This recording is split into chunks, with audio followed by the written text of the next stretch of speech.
Kas bija varbūt tās pirmās domas, kas bija tavā prātā, kad tu pamodies un saproti, ka tev ir amputēta kāja? Bija tā, ka tos pēdējo pusotru gadu es dzīvoju ļoti tādām sāpēm.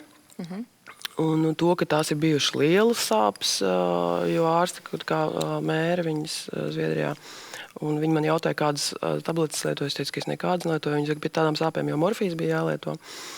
Bet, acīm redzot, tas tāds sasprincinājums iekšā patstāvīgs bija tik liels, ka pēc amputācijas es ļoti lielu to atslābumu sajūtu. To atšķirība bija tik liela, ka tas bija tāds savu veidu atvieglojums. Un katru pavasaru skatīties, kā meitenes staigā ar augstpapēžu kurpēm, kas arī man ārkārtīgi kādreiz patīk staigāt. Protams, ka tas tā kā restimulē, viņš atsauc atmiņā, ka tu to nevari. Bet tomēr tu atgūsi spēku, tu tiki tam visam pāri, kā tu palīdzēsi? Man ir tā, ka es vienmēr skatos, kas tur man ir labs, vai kas tur man ir izdevīgs, vai ko es varu darīt. Labi, es nevaru staigāt ar augstpapēžu kurpēm, bet es varu ieiet tajā veikalā un vienkārši uzmērīt augstpapēžu kurpes.